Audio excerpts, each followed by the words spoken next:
ปลาโถอ่ะหูโอ้ยคลิปก็ยังสิแล้วนะคลิปอันนี้คนก็ไล่มาเลยพี่น้องแม่ผู้ที่สองของน้องเดิมน้อยเนาะพ่อแม่พี่น้องเนาะตอนนี้บ่าวโกก็เอาเสบียงอาหารเนาะได้ข่าวว่ามีแต่เจ้าว่าไปซอยเรือน้องเดิมฮะโดยซอยเรือแบบใดแน่ซอยเรือบัดตอนเพิ่นเจ็บเป็นกะเฮ็ดกินยากมีแต่นอกแล้วไปซอยเพิ่นอื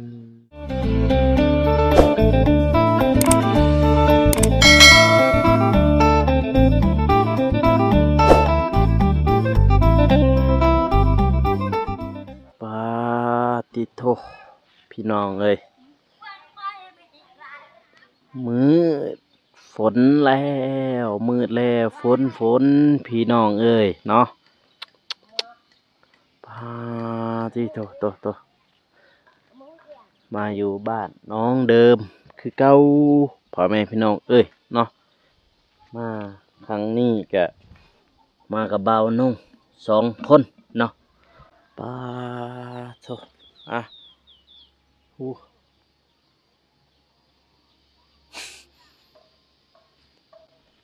กลับทักทายสบายดีเด้อพ่อแม่พี่น้องเนาะบ่ว่าสิอยู่ภายในหรือว่าต่างประเทศก็ยินดีต้อนรับเข้าสู่ช่องเว้าโกชนบทสปปลาวพี่น้องเอ้ยได้ยินน้ำกันบ่หึมเลยเมื่อกี้นี่บ่ไหวเด้พี่น้องเอ้ยเจอเด็กจิ๋วพุ่นตัวจิ๋วบ่มานุ่งพุ่นกับเด็กจิ๋วพุ่นปาติโตฝนก็สิตกมาแล้วพี่น้องอ่ะอืมอืม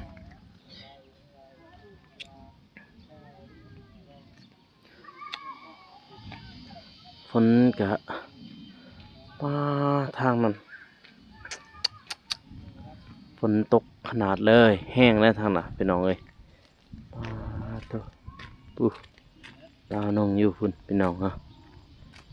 ฟ้าเริ่มมาเบิ่งกินนี่แลนแล้วนะสงสัยแลนมาแต่อันนั้นแหละหั่นแลนมาเพราะว่าเพิ่นไปนั่งอยู่ต้นหมากลำไยฟ้าเริ่มมาเมื่อกี้นี่ เออแลนเลยเมื่อกี้นี่เบิ่งหั่นเอ้ยบ่ธรรมดาเลยพี่น้องเอ้ยมื้อนี้บ่าวตูนกับบ่าวเจ็บบ่ได้มานำเด้อพี่น้องเด้อบ่ฮู้ว่าเพิ่นไปไสติดต่อก็บ่ได้อ่าติดต่อยากบ่าวเจ็บก็ติดต่อยากบ่าวตูนก็ติดต่อยากจักเพิ่นไปแซ่มื้อนี้คลิปก็บ่ทันได้เห็นเพิ่นลงเนาะถ้าเบิ่งตอนแรงๆพุ่นแหละโอ้บ่าวน้องอยู่พูนพี่น้องอ่ะเพิ่นนั่งอยู่หั่นบ่าวก็คือบ่าวโกมาอยู่หม้องนี้ก็คือมาโหลดคลิปเด้อพ่อแม่พี่น้องเอ้ยเนาะมาโหลดคลิปอยู่หม้องนี้นี่อืมมาถ่ายคลิปแล้วก็มาโหลดคลิปให้พี่ให้น้องได้เบิ่งเนาะแล้วก็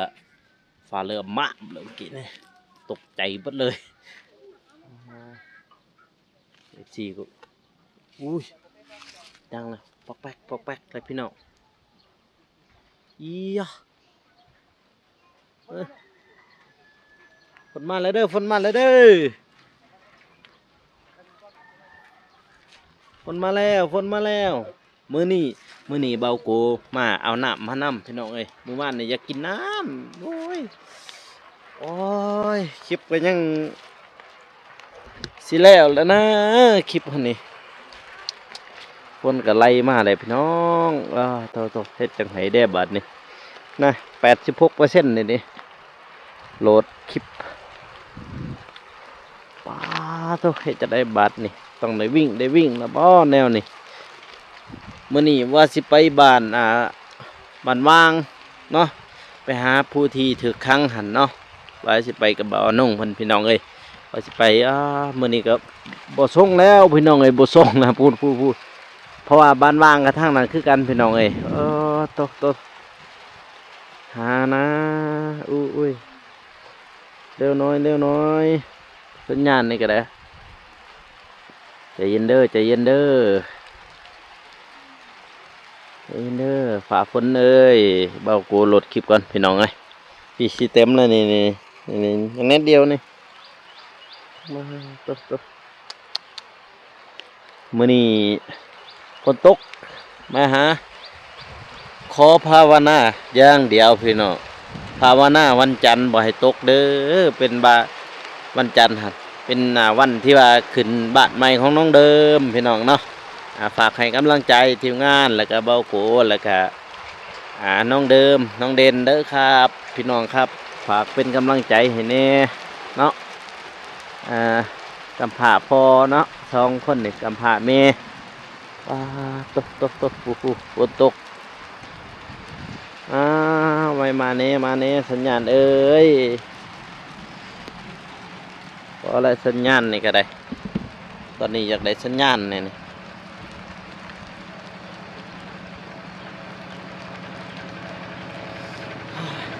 ขอสัญญาณโอ้สร้างคนนี้มาจะไทยโอ้สร้างทำบ้านน้องเดิมครับสร้างทำบ้านน้องเดิมพี่น้องเนาะ เพิ่นขับรถสร้างผู้เฒ่าเด้ที่ทุกคนเห็นหั่นแหละเนาะลังมาเลยพี่น้องเอ้ยลังมาแล้วลังแห้งๆมาแล้วบัดนี้ไปเลยแล้วบัดนี้ยังเหลือน้อยเดียวนี่ไปแล่น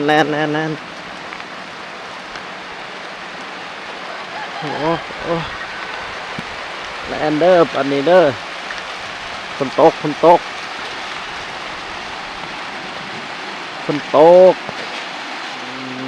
ยเท่าเพิ่นมาแต่หัวแต่สวนพี่น้องเพิ่นย่างโตเพิ่นย่างได้หั่นเลยมาแต่สวนเนาะฝนก็หย่อยปอกแป๊กเลยพี่น้องเลยพุ่นแหละทางเมืองท่าแตงเขายังใสสดใสอยู่เนี่ยทางนั้นแม่แหละท่าแตงนะฮะยังสดใสอยู่เบื้องนะฮะแต่ทางนี้โบสดใสแล้วฝนตกเลยพี่น้องเอ้ยบัดน้องเดิมเขาจะได้บัดนี้แต่ว่าการโหลดคลิปก็สิเดวแล้วนะพี่น้องเอ้ยมาต่อพี่น้องกี่ฝนตกเนาะฝนตกกับบ่แห้งนะพี่น้องเด็กบ่แห้งฝนเหยาะแยะในซื่อแต่ว่าฟ้าก็เหลื่อมนะพี่น้องเนาะฟ้าเหลื่อมฟ้าหอกเนาะเพราะว่าทางนี้จะบ่แห้งปานใดเนาะมันจะเป็นเฮือนหน่อยเด้อผู้ใดเข้ามาเบิ่งใหม่เนาะหรือว่าเบิ่งเก่าก็น่าจะฮู้พี่น้องเนาะอันนี้ก็เป็นเฮือนน้องเดิมเนาะพี่น้องเนาะนี่เรื่องอื่นก็สำเร็จเสร็จสิ้นแล้วพี่น้องเนาะเรื่องบันไดอีหยังก็สำเร็จเบิดเนาะก็เจ้ายังนั่งพักผ่อนอยู่ลุ่มพี่น้องเนาะพอฝนตกพี่น้องเอ้ยทางนี้นะงามบ่ปา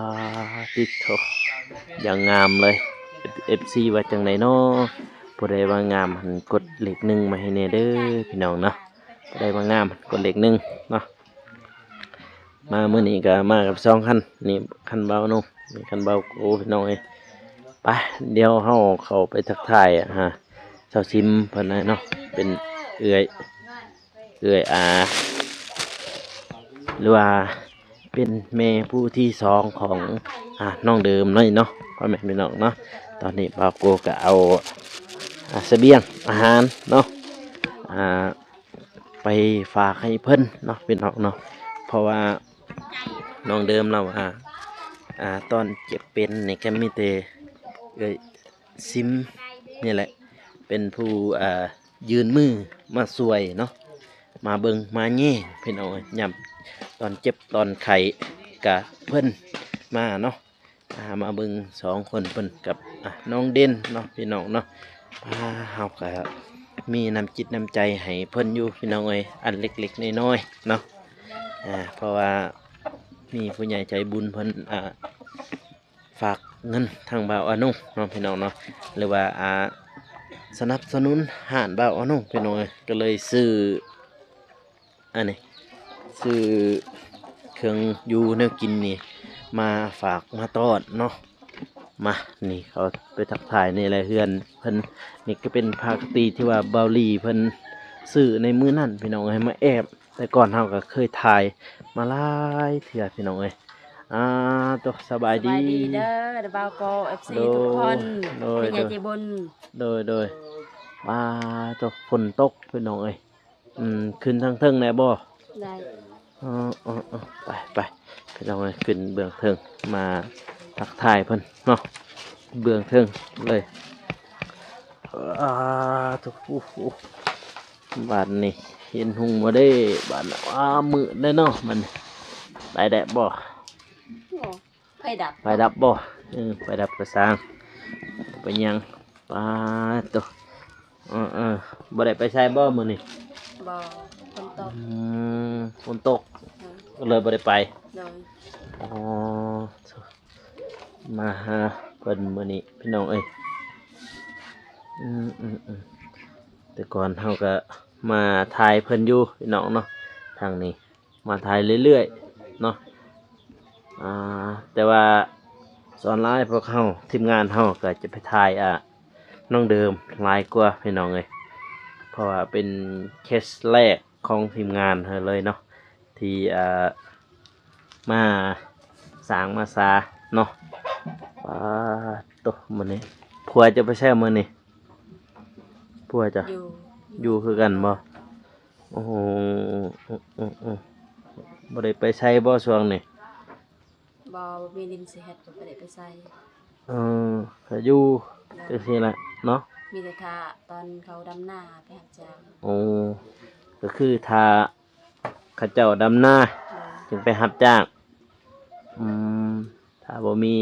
บ่อนรับจ้างก็อยู่เนาะ โดย อ๋อ สิไปรับจ้างคือเขาก็บ่เป็นสิไปรถก็บ่มี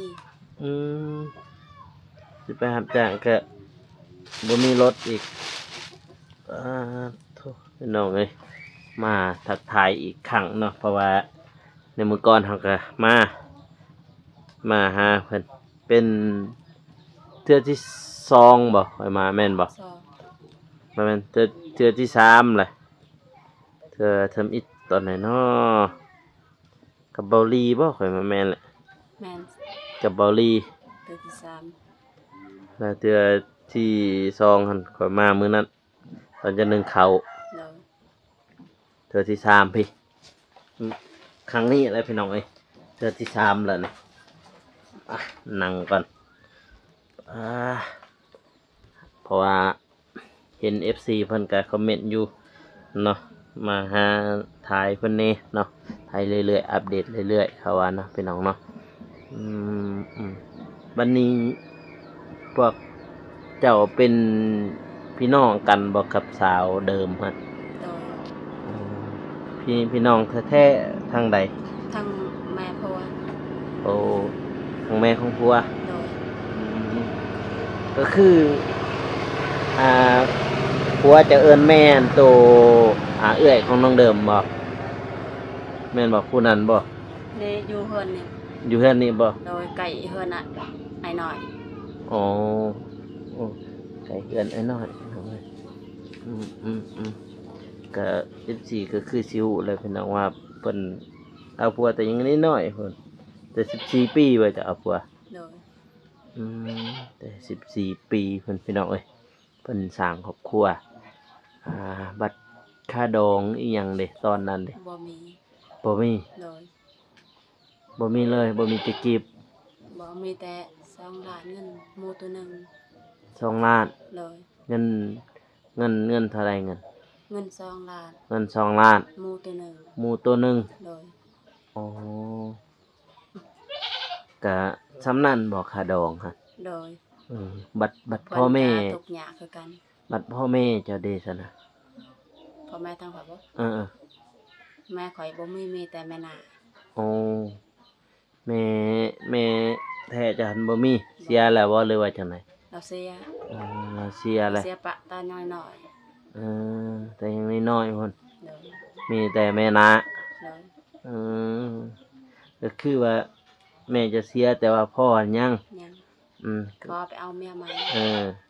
พอไปเอาเมียใหม่พอดีเขาจึงเอิ้นว่าแม่นาบ่ โดย โอ้คือจังซั่นพี่น้องเอ้ยบัดนี้พ่อกับแม่นาจันเขาอยู่ไสเขาอยู่สารวัตรเพิ่นบ่ อยู่พุ่นอยู่ชลวัน ก็คือ FC ถ้าบ่จื้อหั่นเนาะเราอยู่แขวงสารวัตรเนาะพี่น้องเนาะบ้านนี้ยังจะอยู่สารวัตร บ้านน้องตะไก่ ฮะ บ้านน้องตะไก่ น้องตาใกล้ โดย น้องตาใกล้เมืองหยัง เอา เมือ เรา ง งาม บ้านน้องตาใกล้เมืองเรางามแขวงสารวัตรพี่น้องเอ้ยเราอยู่หั่นเนาะบัดนี้เพิ่นเอาผัวแต่ยังน้อยๆพุ่นแต่14 ปีบ่จะว่าแม่น โด บ่ ย มาเอาผัวปีอยู่บ้านอาลิงพี่น้องเอ้ยมาอยู่นำผัวเนาะวันนี้พ่อแม่จะเฮ็ดเวียกอีสังเนี่ยจะบ่ได้ไปยามเลยบ่เดี๋ยวนี้ บ่ เขาก็ แนวนี้ก็พอน้องก็เสียเลย ฮะ พอน้องเสียแล้วบ่ได้ไปยามเลย อ๋อแบบง่ายๆก็คือเขาเอิ้นว่าตระกูลหรือว่าครอบครัวครอบครัวเก่าหั่นน่ะเสียแล้วบ่ไปยามเลย โดย อืม แบบแม่น่ะก็บ่สนใจจัง น้อยนักที่ว่าแม่นาสิสนใจลูกเมียแบบเมียเก่าบ่คือบ่มีน้อยนักหั่นนะน้อยสุดเลยเขาสิสนใจ ก็คือถ้าเฮาไปยามก็จักสิว่าจังไดเนาะแนวพี่น้องเฮาก็บ่มีง่ายๆก็ไล่พี่น้องแหละพี่น้องเฮาก็บ่มีแล้วบัดนี้พี่น้องตะกี้ถ้าว่าพ่อยังอยู่บ่ก็มาหาพี่น้องแล้วมาหาพ่อแน่นั่นบัดนี้พ่อเสียแล้วก็บัดนี้หั่นบ่จักสิว่าแล้วเนาะ โดย อันนี้เรามาอยู่อันนี้พี่น้องบ้านอาลิงว่าได้ข่าวว่ามีแต่เจ้าว่าไปซอยเรือน้องเดิมฮะ โดย อ้าว น้ ซ อ อง ย บ่ไปซอยก็บ่มีไผซอย ซอยเรือแบบใดแน่ ซอยเรือบัดตอนเพิ่นเจ็บเป็นก็เฮ็ดกินยากมีแต่น้องแล้วไปซอยเพิ่น แบบเฮ็ดกินเฮ็ดอยาก โดย มีแต่ซิมเนาะไปซอยเรือน้องเดิมพี่น้องเอ้ยก็เห็นอกเห็นใจอยู่เด้ เพราะว่าน้องเดิมก็เป็นลูกกำพร้าพ่อกำพร้าแม่บัดนี้ก็คือง่ายๆก็เท่าซิมก็พ่อแม่ก็เสียไปเบิดแล้วพี่น้องเอ้ยเสียแล้วเนาะบัดผัวเจ้าหันบ่ได้เฮ็ดเวียกบ่ช่วงนั้นบ่ได้ไปรับจ้างบ่ บ่คนบ่สลัดสะเลวไปรับจ้างก็มีแต่บ่ฮู้ภาษาลาว เพิ่นฮู้อยู่บ่ภาษาลาว แล้วฮู้บ่ปานใด ส่วนหลายแล้วเราฮู้แต่ภาษาพระเจ้าเนาะ โดย มันนี้ภาษาพระเจ้านี่เป็นภาษากะตู้อะแม่นบ่ โดย อ๋อเป็นภาษากะตูพี่น้องเอ้ยเนาะมามื้อนี้ก็คือเก่ามาให้กำลังใจเนาะข้าวน้ำตามปลาก็ยังอยู่บ่ ยัง เขาตัวนั้นบ่พวกเฮาซื้อ เขานะเบาลี เอาลีบ่ โดย ตัวสีเหลืองหั่นบ่ โดย อ๋อตัวสอบทานนี่ แล้วบาวาน้อง บ่าวว่านุ่งเนาะ โดย อ๋อแม่นะพี่น้องเอ้ยมื้อนั้นเฮาก็ไปกับบ่าวว่านุ่งคือกันพี่น้องเอ้ยไปซื้อข้าวให้เพิ่น10 โลบ่แม่นว่า10 โลนะเขาเจอ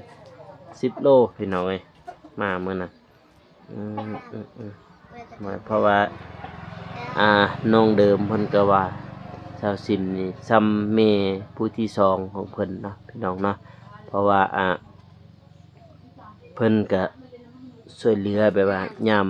จำเป็นพี่น้องเอ้ยยามจะเป็นจึงมาช่วยเหลือแบบว่าคนไก่เงินเคียงเนาะพี่น้องเนาะมื้อนี้ก็บ่มีหยังนี่บ่ลูกจะบ่นอนบ่นี่ บ่ลูกเรานอนวันนี้บัดนี้เจ้าครอบครัวนอนอยู่เบื้องนั้นเนาะ โดย ตก